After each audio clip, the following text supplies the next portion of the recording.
नमस्कार, जय श्रीराम. मेयर्स विंडोमध्ये एक महापौर म्हणून मी आज कोल्हापूरवासियांचं खूप खूप मनापासून स्वागत करते. आपण जनता दरबार घेतला होता, जो की मी अनाऊन्स केला होता की दर महिन्याच्या 5 तारखेला तो होईल. त्याच्यामध्ये खूप साऱ्या तक्रारी नेहमी येत होत्या आणि त्याचं सोल्युशन आम्ही खूप चांगल्या पद्धतीने करत आहोत. ज्याच्यामध्ये 150-200 तक्रारी येतात, त्याचे आम्ही जवळजवळ 125 तक्रारींचं निराकरण केलेलं आहे. काही क्लिष्ट विषय आहेत, न्यायप्रविष्ट आहेत, ते थोडेसे बाकी आहेत, पण खूप चांगल्या पद्धतीनं प्रतिसाद जनतेकडून सुद्धा येतो आणि अधिकारी वर्गाकडून सुद्धा खूप चांगला होत आहे.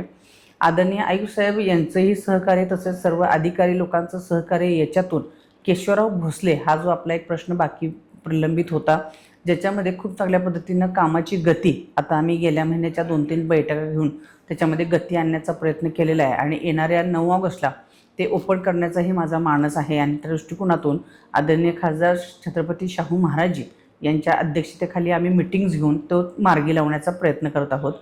एक नवे अनेक उपक्रम असे जे कोल्हापूर शहरामध्ये मग खूप मोठा मध्यंतरी जो आला प्रश्न तो म्हणजे पाणी प्रश्न आणि धरणाची पाण्याची पातळी कमी झालेली होती आणि त्या अनुषंगाने पाणी टँकरचं नियोजन हे आम्ही खूप चांगल्या पद्धतीनं करून आज कोल्हापूरवासियांना खूप चांगल्या पद्धतीनं सुरळीत पाणी देण्याचा प्रयत्न झाला आणि तो यशस्वी झाला.